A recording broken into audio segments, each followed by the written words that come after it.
warahmatullahi wabarakatuh.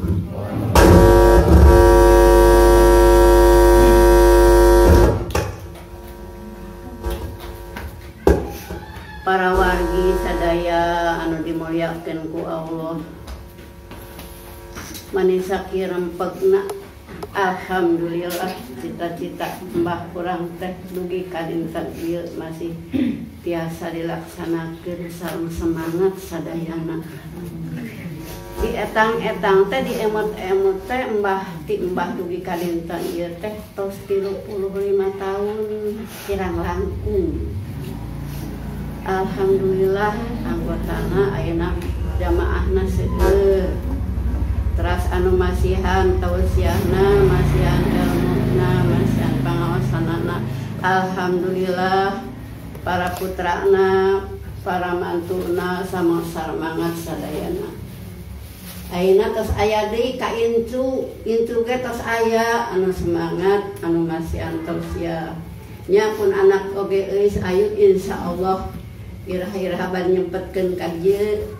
Nyamun aya di Majalengka mah nembe aya ADP wakilna Kak Andri asana tetes kadangu nya tas Nang Alif diantos oleh di pasantrenna supados nu sanes hoyong kumaha raosna di pasantren nya ti eta teh kana cucu jadi mantu putra mantu teras kana cucu nya ayeuna hoyong terang kana buyut saurna teh aya buyut anu tos ieu pisan hoyong reueus bangga janten anjeunna hoyong nyobian masihan ilmu atanapi tausiah di sadayana kitu di dieu mangga diantos anu bade masihanana kapayun nya ka Mang Haji Udin dina saatna tausiahna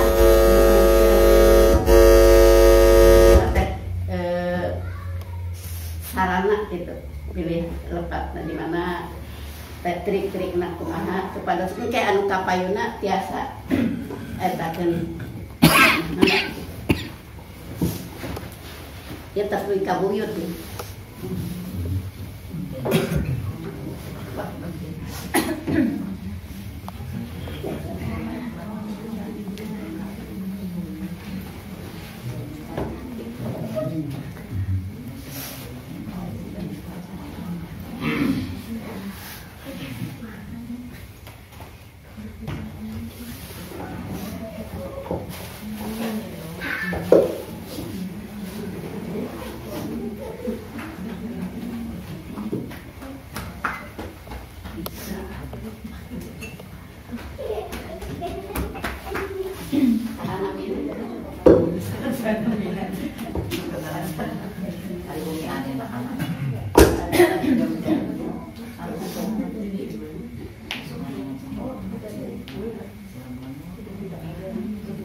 Assalamualaikum warahmatullahi wabarakatuh.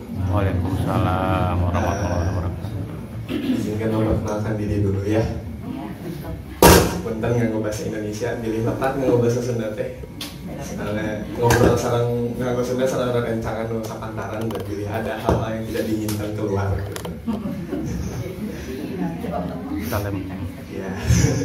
Perkenalkan nama saya Fikri Fadlul Fatah, anak ketiga dari Umi Ela ya kalau pada tahu gitu, cucunya dari Aki Ending sama Min Kati gitu. Alhamdulillah malam ini dikasih kesempatan gitu buat sharing soal apa yang sudah dipelajari. Masih banyak kesalahan dan saya juga masih banyak belajar gitu.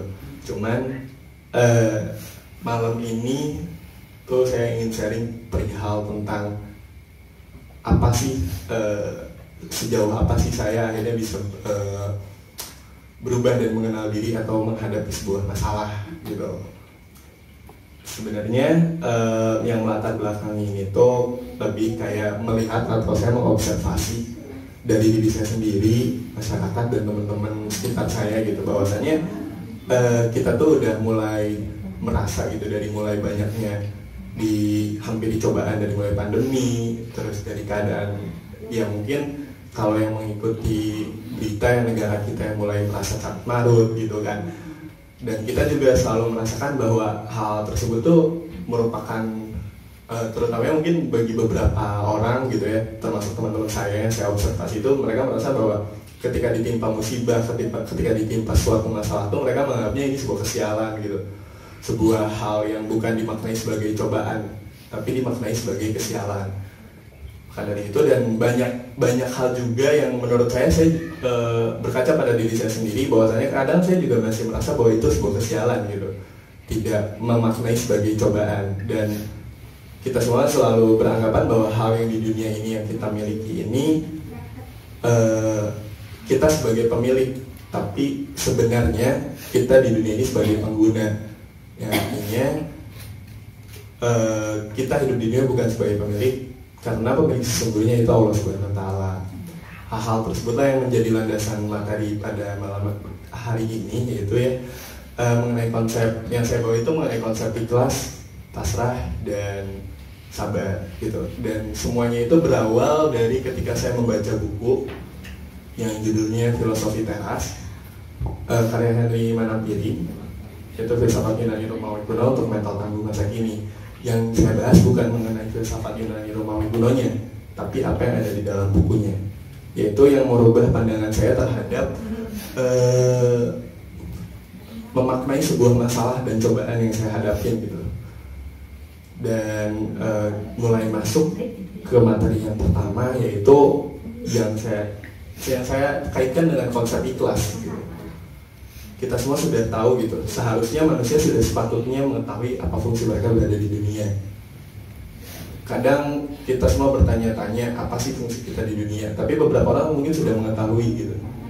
Fungsi di dunia ya untuk beribadah, di luar beribadah kita harus saling tolong-menolong, bertoleransi, dan lainnya gitu. Dan di buku ini juga dijelaskan bahwa sebaik-baiknya manusia adalah yang mengetahui apa yang harus mereka lakukan di dunia. Dan ada satu kutipan yang menurut saya menarik dan cukup membuat saya tersadar. Di dalam buku ini mengatakan, saat pagi-pagi buta, ketika kamu merasa sulit meninggalkan tempat tidur, katakanlah pada dirimu sendiri, saya harus bekerja sebagai manusia. Apa yang harus saya keluhkan jika saya memang mengerjakan hal-hal yang untuknya saya dilahirkan? Atau untuk inikah saya diciptakan untuk meringkuk di bawah selimut agar tetap hangat? Lalu kutipan kedua yaitu, jadi kamu dilahirkan untuk merasa nikmat dan bukannya bekerja dan mencari pengalaman. Tidakkah kamu lihat tumbuhan, burung, semut, laba-laba, dan lebah? Semuanya mondar-mandir mengerjakan pekerjaan mereka, menempatkan dunia ini sebagaimana mestinya, sebaik-baiknya yang mereka lakukan. Dan kamu tidak bersedia melakukan tugasmu sebagai manusia. Mengapa kamu tidak bergegas melakukan apa yang dituntut oleh jati dirimu sebagai manusia? Hal ini saya kaitkan dengan konsep ikhlas, yang dimana konsep ikhlas ini memiliki arti menurut KBBI sendiri itu rendah hati atau tulus hati. Sedangkan selain itu ikhlas juga bisa diartikan sebagai membersihkan hati agar menuju kepada Allah Subhanahu wa Ta'ala. Dengan kata lain, dalam melakukan ibadah, hati kita tidak boleh menuju keadaan selain Allah Subhanahu wa Ta'ala. Maksudnya semuanya yang kita lakukan ini harus berlandaskan karena Allah Subhanahu wa Ta'ala, bukan hanya ibadah. Kalau menurut saya, dari kita bangun tidur, melangkah, mengerjakan sesuatu, bahkan mungkin mau melakukan, terutama melakukan hal-hal baik gitu, kita semua harus berlandaskan kepada Allah Subhanahu wa Ta'ala. Akhirnya kenapa saya tadi mengaitkan kutipan tersebut dengan konsep ikhlas, karena di situ dikatakan bahwa semut-semut bahkan tumbuhan pun mereka tahu apa yang harus mereka kerjakan. Kenapa kita tidak tahu apa yang harus kita kerjakan gitu?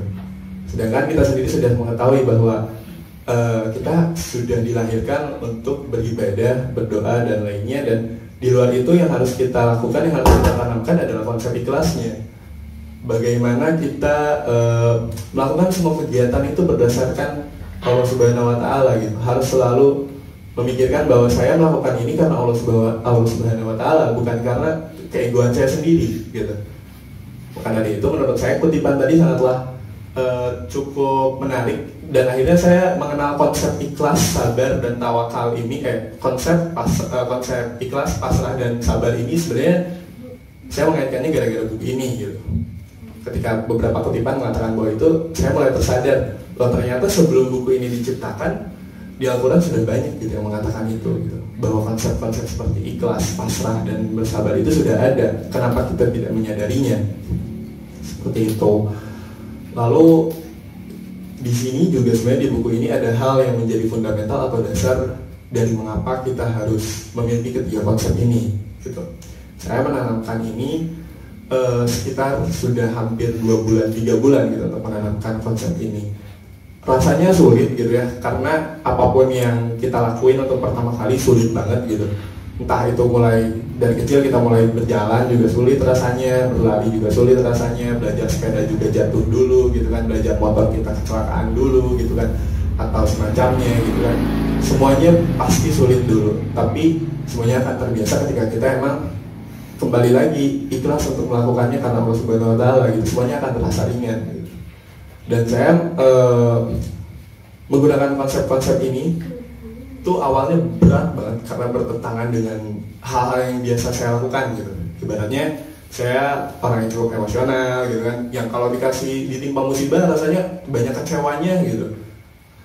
Nah akhirnya di buku ini dikatakan bahwa ada yang namanya dikotomi kendali sama trikotomi kendali. Dikotomi kendali itu apa sih? Dikotomi kendali itu hal-hal yang ada di bawah kendali kita dan tidak di bawah kendali kita. Hal inilah yang menyadarkan saya bahwasannya di sekitar kita tuh ada hal-hal yang nggak harusnya di bawah kendali kita. Jadi ketika itu terjadi ya sudah, biarkan gitu. Yang kita bisa lakukan hanyalah ikhlas, pasrah atau berserah diri, dan bersabar gitu. Jadi hal-hal yang di bawah kendali kita itu adanya yang pertama pertimbangan, yang kedua opini atau persepsi kita atau penilaian kita terhadap sebuah masalah tersebut seperti apa, itu berada di bawah kendali kita.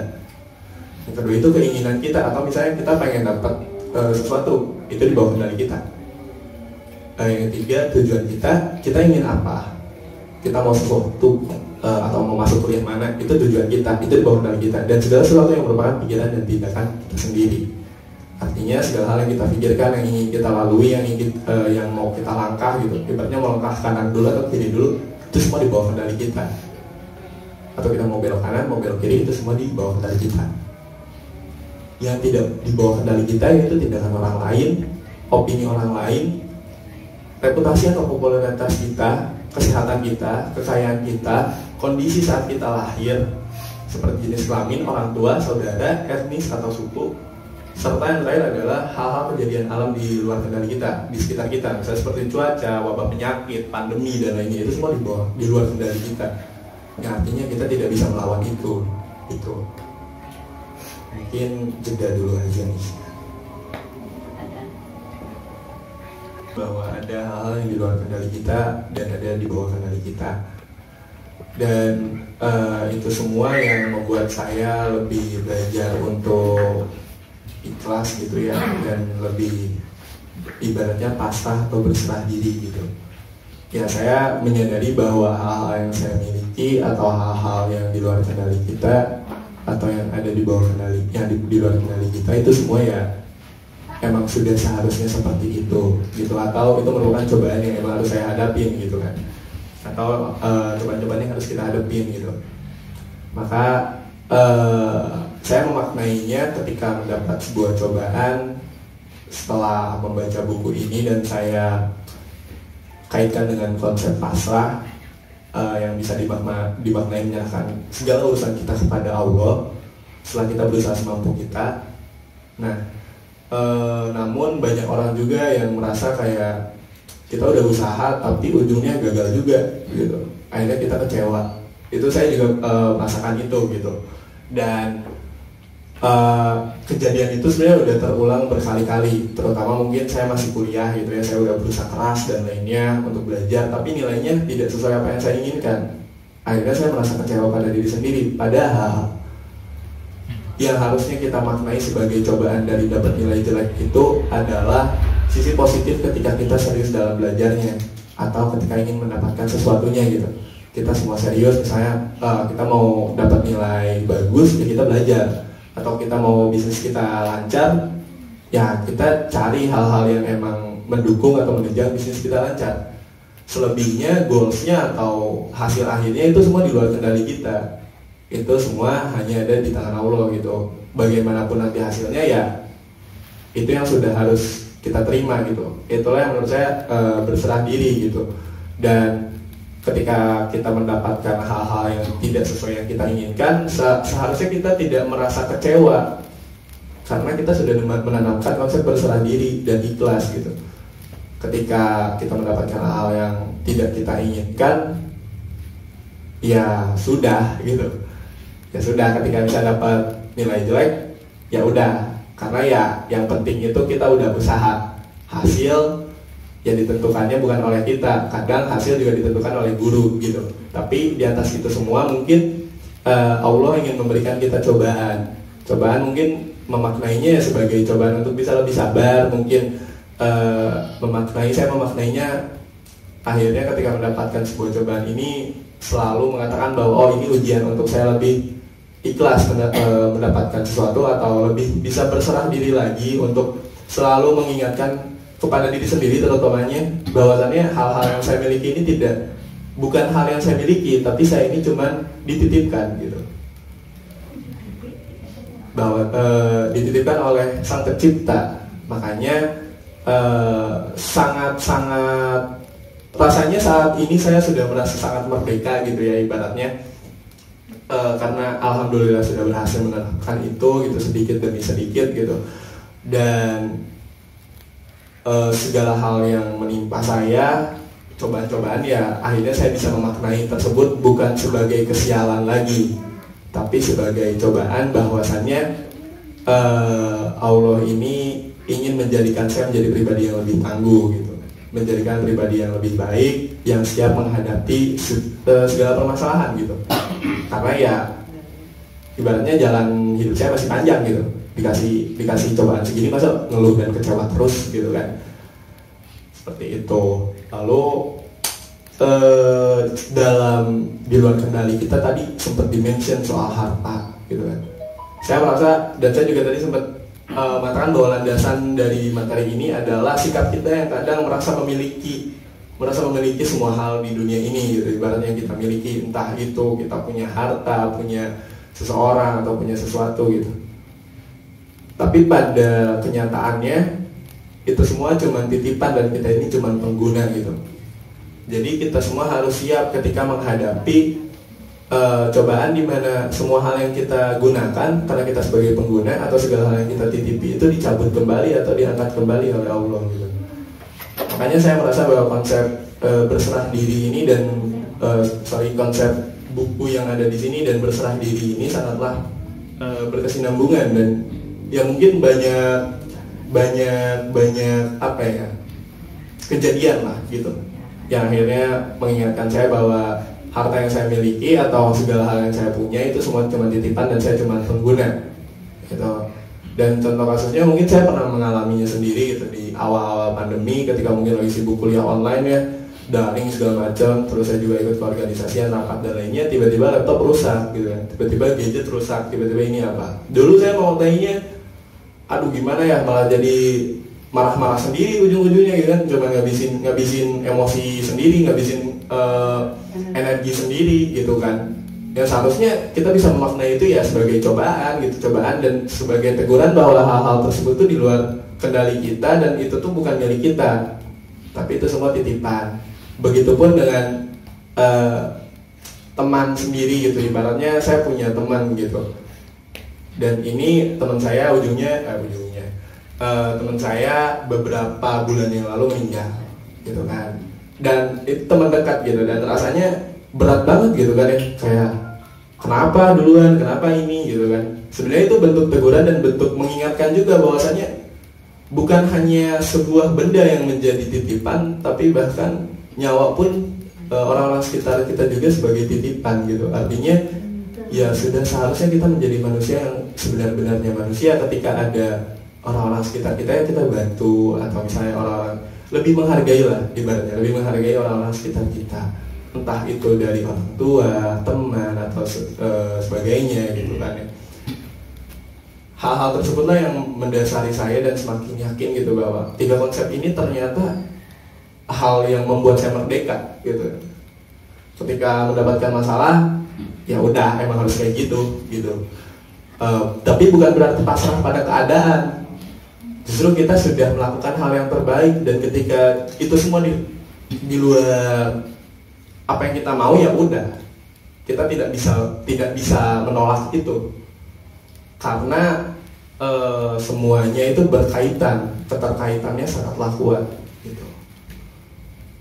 Makanya saya sangat bersyukur sih akhirnya bisa menerapkan konsep ini, dan saya harap keluarga atau teman-teman saya juga bisa menerapkan konsep ini gitu.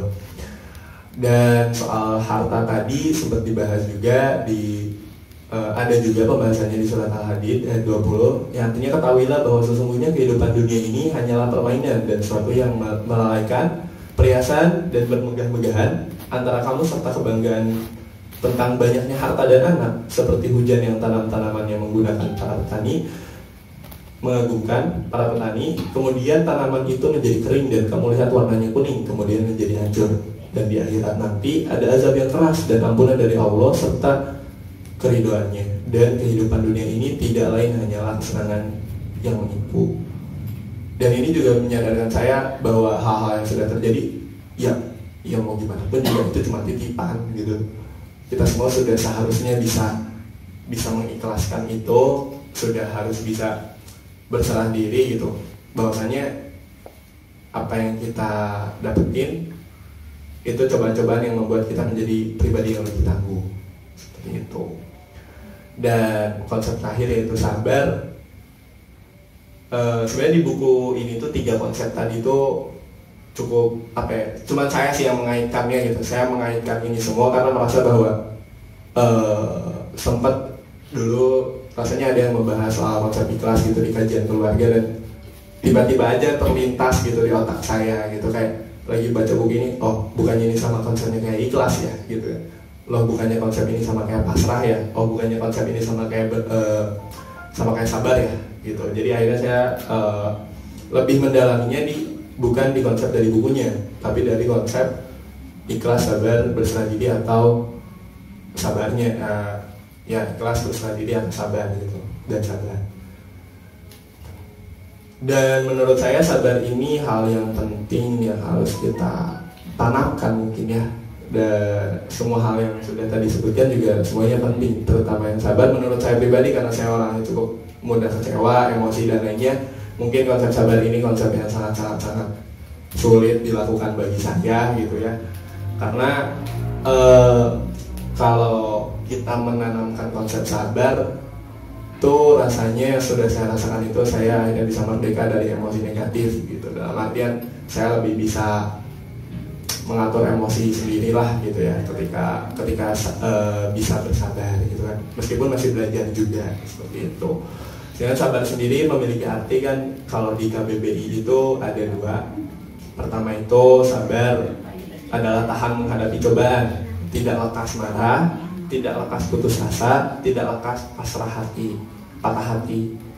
Lalu yang kedua, pengertian sabar yaitu tenang, tidak tergesa-gesa, tidak terburu-buru nafsu. Ada pula yang mengatakan bahwa sabar bukan hanya soal menahan marah, tapi sabar adalah ketika kita bisa menerima keadaan dengan tetap memiliki hati yang tenang.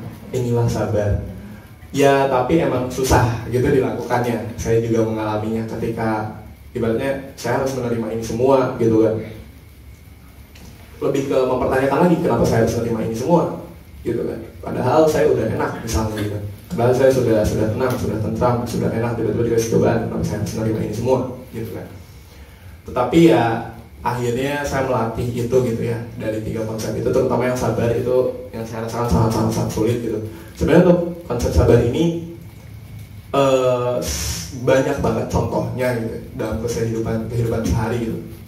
Kalau saya biasanya menghadapi macet sih ya, kalau lagi perjalanan mau ke Bandung, mau ke Cirebon atau mau kemana gitu kan. Kalau macet, kalau dulu rasanya karena suka buru-buru gitu ya, buru-buru banget atau gimana gitu macet nyampe di jalan ya marah-marah aja gitu, ngedumel sendiri kenapa macet, kenapa ini, kenapa itu, padahal itu semua di luar kendali kita gitu.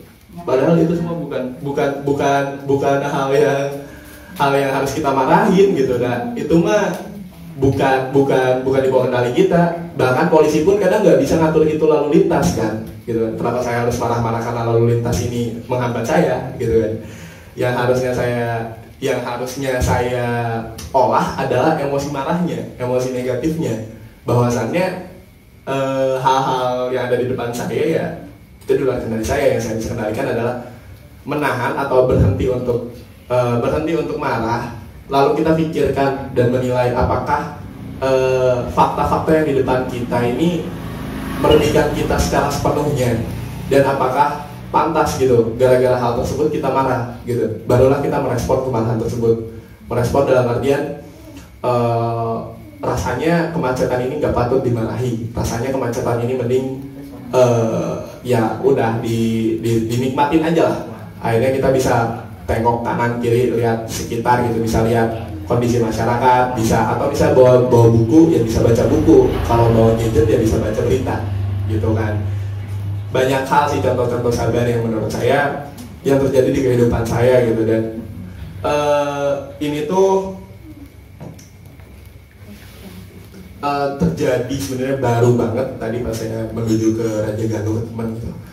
Contoh yang sangat menurut saya ini bukan titik puncak ya, tapi salah satu yang akhirnya berkaitan gitu dari awal gitu. Yaitu yang merangkum semuanya gitu. Ketiga konsep tadi, ikhlas, pasrah atau berserah diri serta sabar ini gitu. Kejadiannya tadi siang gitu, ketika saya mau ke taman gitu kan, bawa mobil,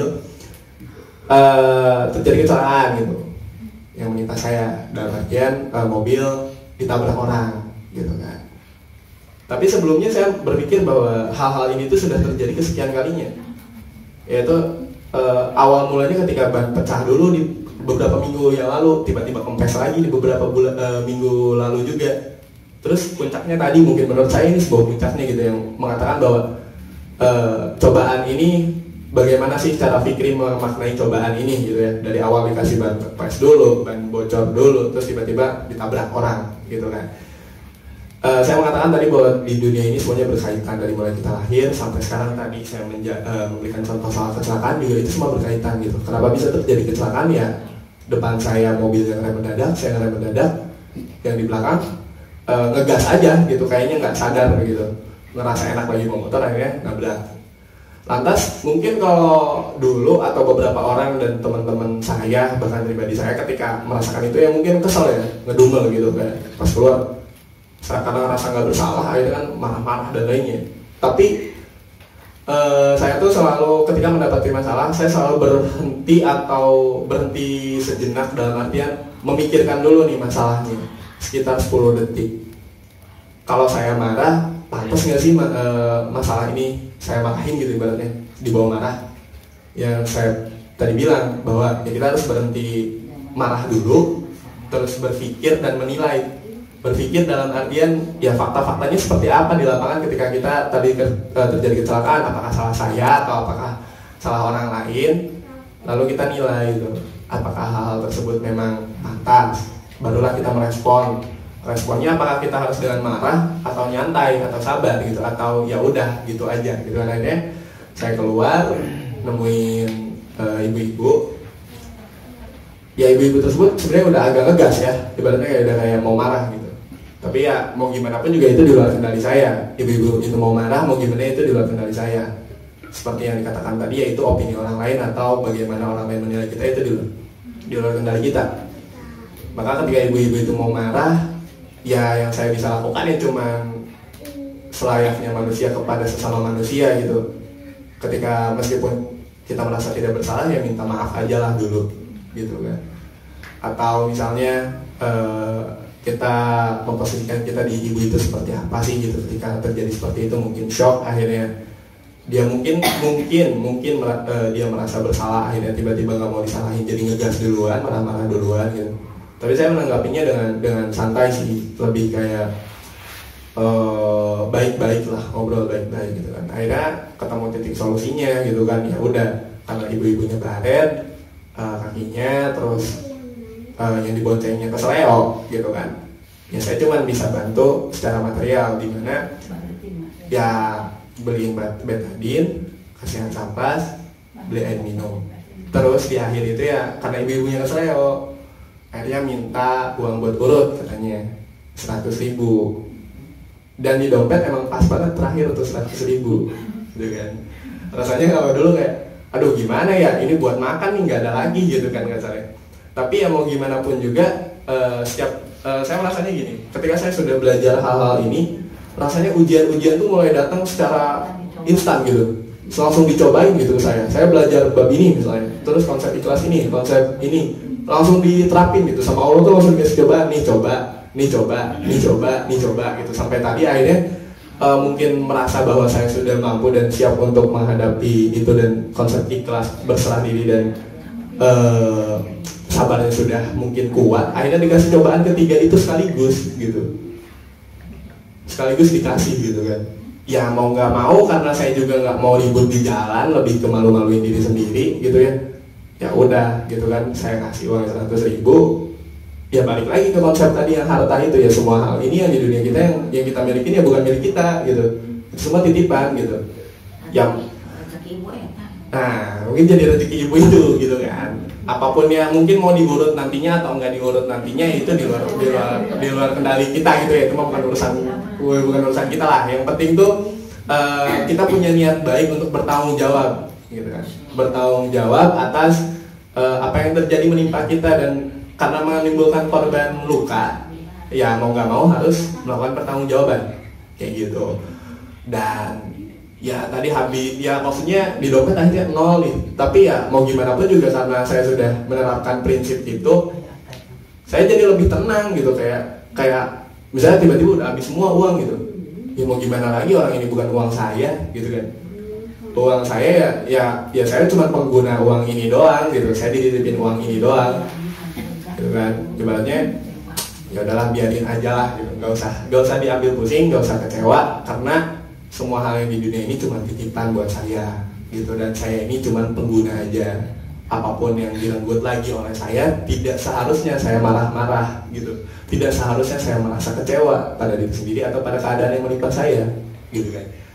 Ya akhirnya setelah kejadian itu yang merasa saya itu puncak-puncaknya ya tadi itu gitu, lebih apa ya, di jalan jadi akhirnya bisa menjadikan pribadi diri saya yang lebih sabar sih ya untuk menghadapi sebuah masalah, alhamdulillahnya gitu. Dan sabar ini juga dimention dalam surat Asyura, diperkuat, yang artinya tetapi orang yang bersabar dan memaafkan, sesungguhnya perbuatan yang demikian itu termasuk hal-hal yang diutamakan. Makanya saya lebih mengutamakan 3 hal konsep tersebut untuk pribadi saya sendiri gitu ya, karena ya saya tahu kekurangan saya tadi, emosional, semudah kecewa dan lainnya gitu kan ya. Ibaratnya nggak bersyukur lah gitu ya. Akhirnya setelah mengenal konsep ini, lebih banyak bersyukur, lebih banyak ngucapin alhamdulillah gitu. Ketika dikasih cobaan, lebih dimaknainya sebagai kenikmatan gitu. Karena kalau saya baca di buku ini, lebih ekstrimnya itu orang-orang di buku ini tuh justru berharap mereka dikasih cobaan yang berat demi membiasakan mereka bahwa meyakinkan bahwa hal tersebut ini bukan milik kita gitu. Cobaan-cobaan ini ya sudah kita maknai sebagai hal positif aja gitu. Karena di setiap cobaan, kadang kita kalau dapat cobaan yang kita lakuin ya marah-marah gitu. Nggak selalu berpikir pada hal negatifnya gitu, terutama di generasi saya yang saya rasakan gitu. Padahal di setiap cobaan pasti ada hal-hal positif yang membuat kita lebih baik. Ada hikmahnya seperti itu. Ya mungkin kesimpulannya yang saya rasakan tadi sih, ketiga konsep tersebut sangat-sangatlah worth it lah buat saya, atau sebenarnya sangat berguna buat saya pribadi gitu ya. Semoga juga mungkin dari keluarga atau yang lainnya juga bisa menanamkan konsep tersebut, karena sungguh sangat merdeka rasanya gitu ketika sudah bisa menanamkan konsep tersebut, menjadi orang yang lebih tenang dan lebih menjadi orang yang berusaha untuk mendapatkan sesuatu tapi tidak memikirkan hasil nantinya agar tidak kecewa gitu kan. Dan saya setiap bangun tidur itu selalu berkata seperti ini di depan kaca, di depan cermin, bahwa hari ini tuh banyak orang yang bakal ngeganggu kita, bakal banyak orang yang ngecewain kita, banyak orang yang bakal ngeselin buat ke kita, ngebuat mood kita hancur gitu ya ibaratnya.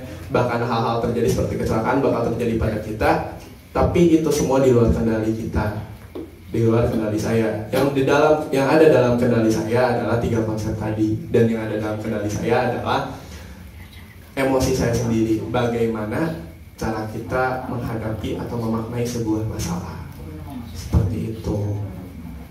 Dan selalu ingat bahwa hal-hal di dunia ini kita semua cuma pengguna, dan kita semua dititipi, baik itu nyawa maupun sebuah barang seperti itu. Mungkin itu yang bisa saya sharing gitu ya. Lebih sebenarnya malam ini lebih banyak pengen sharing aja gitu hal-hal yang sudah terjadi gitu. Dan tadinya emang maunya pas bagian Umi, tapi ternyata dikasih kesempatan lebih cepat sama Nin, jadi ya alhamdulillah gitu. Dan saya juga tidak memungkiri saya masih banyak kurangnya, masih banyak salahnya juga, mohon dimaafkan gitu kan. Mungkin lebih lanjutnya bisa dijelaskan sama ngajarin gitu ya, buat lebih jelasnya soal 3 konsep tadi. Mungkin sekian, terima kasih. Assalamualaikum warahmatullahi wabarakatuh.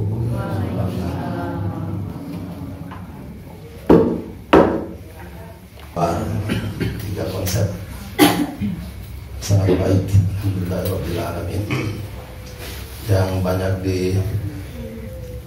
dijelaskan. 3 konsep ini ikhlas, pasrah, tawakal, dan sabar. Prinsip-prinsip di agama yang paling penting.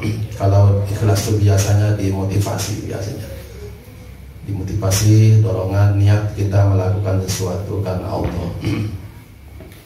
Kemudian ketika melaksanakan sesuatu, di Quran disebut fattaqullaha masata'tum, lakukan takwa semampu kamu.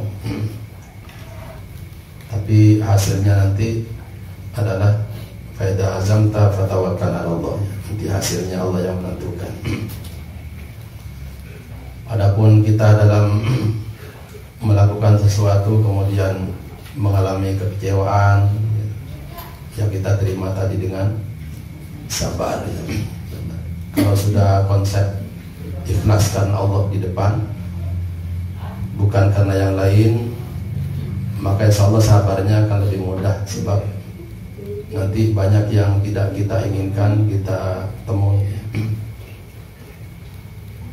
Kalau bukan karena Allah, artinya di awalnya tidak ikhlas karena bukan Allah, ya siap nanti disabar, banyak kecewa, siap untuk menanggung itu ya. Alhamdulillah. Jadi yang ini 3 konsep yang disebutkan. Di kapan-kapan mungkin saudara, mungkin anak, mungkin cucu dan seterusnya, pengalaman-pengalaman yang begini dikonfirmasi dengan baik dengan ayat Quran misalnya. Nanti ayat Qurannya jangan baca artinya saja. Jadi maksud saya itu bukan menuntut untuk lebih banyak paham ayat Quran, bukan, tapi membacanya saja. Misalnya ikhlas tadi, ini ayat Qurannya, bacakan ayatnya, sekalian ngetes bacaan Qurannya ya. Kalau bahasa Indonesianya artinya ya gampang kan dibaca semuanya, bisa insya Allah. Jadi untuk ke depan itu sudah bagus, tinggal nanti dikonfirmasi dengan ayat-ayat Quran, tawakal gimana, kemudian baca ayatnya, bacanya aja. Nanti tafsirnya mungkin bisa yang lain menyampaikan. Ikhlas ayatnya gimana gitu. Kemudian tawakal, pasrah ayatnya gimana, kemudian sabar ayatnya dibaca ayatnya. Ini untuk pengetahuan semua saja ya. Banyak sekarang perkembangan ilmu memang judul-judulnya juga banyak mengatasnamakan agama, tapi banyak yang tidak dikonfirmasi dengan ayat Quran. Jadi ini yang paling disayangkan tuh. Jadi artinya ke depan yang sampaikan materi segala macam sebisa-bisa nanti dikonfirmasi dengan ayat Al-Quran, setidaknya dibaca ayatnya, dibaca. Kita banyak di pengetahuan keagamaan ini yang banyak menamakan agama itu karena banyaknya ilmu sekarang tuh, apalagi sekarang tuh ada ustadz yang paling canggih itu, Ustadz Google itu, Ustadz Google. Tapi kalau kita tidak punya dasar yang cukup dalam agama, bisa membenarkan semua, padahal belum tentu ya. Itu ada misalnya, saya contoh nih, ini udah lama nih buku ini. Ada 100 tokoh dalam Islam tuh. Siapa penulisnya itu?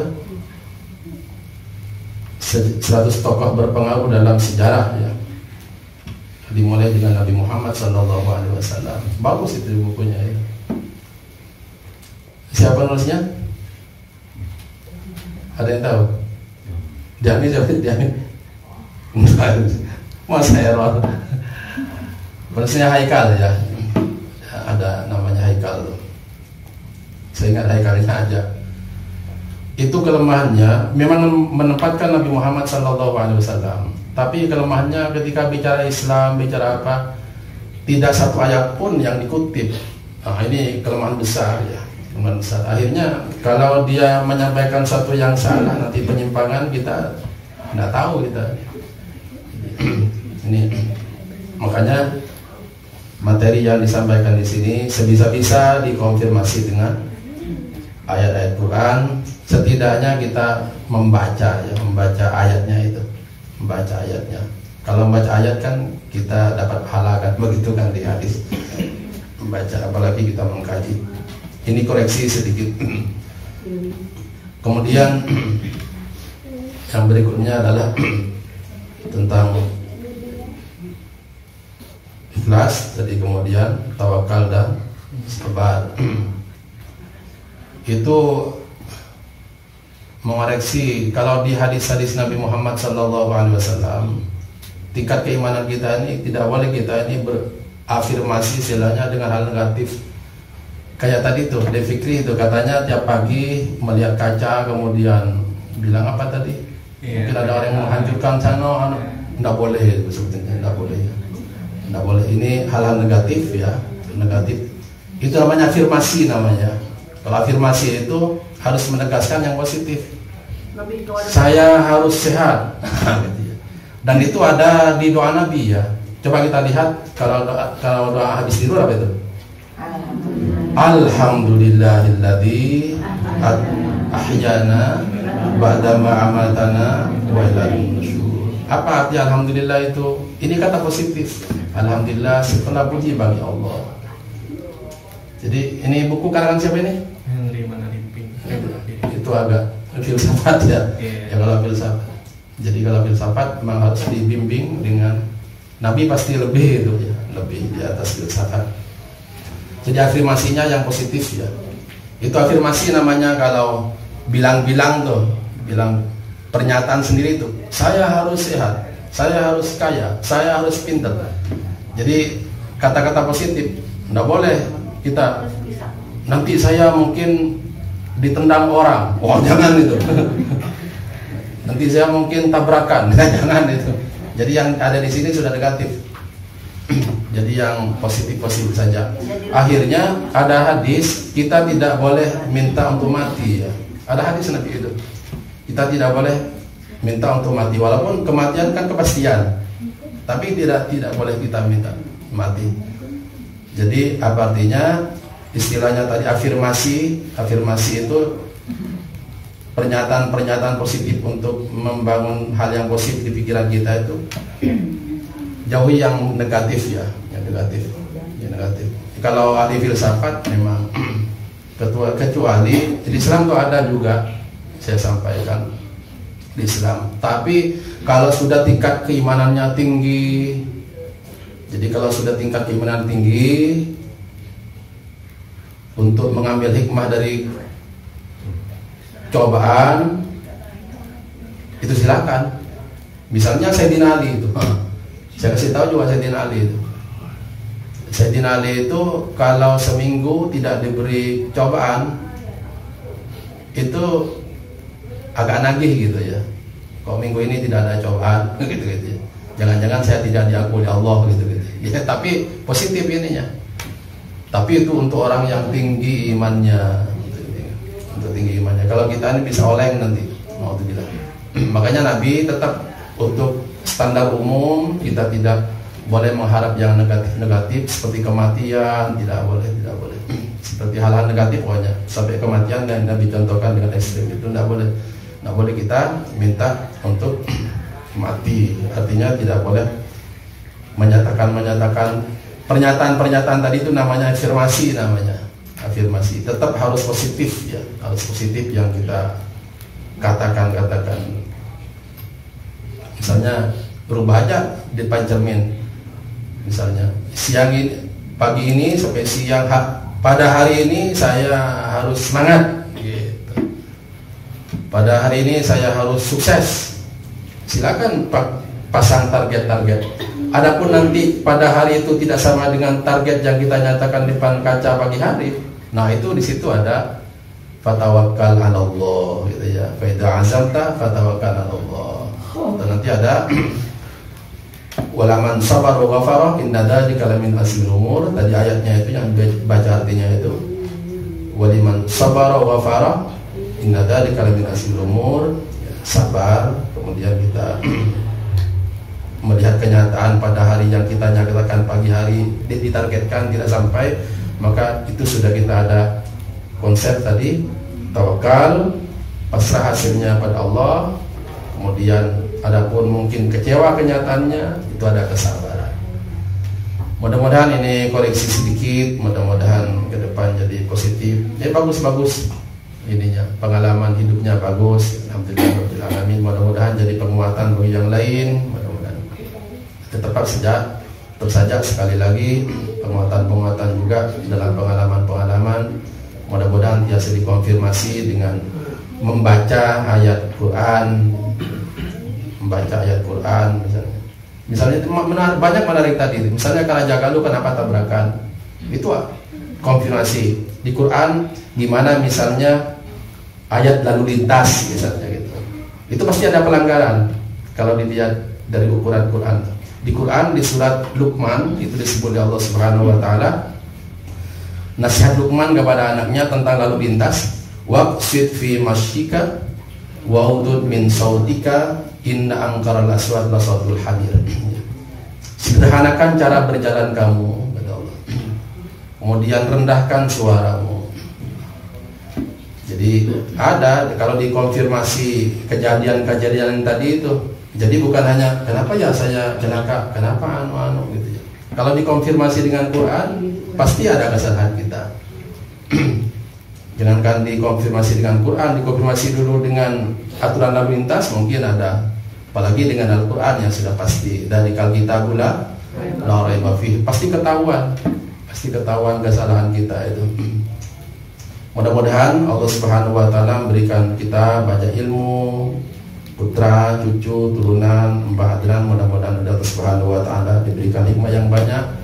Quran disebut wa may yu'til hikmata may yasha wa may yu'tal hikmata faqad utiya khairan katsira wa may yadhakkaru illa ulul albab. Allah akan memberikan hikmah kepada siapa yang Dia kehendaki.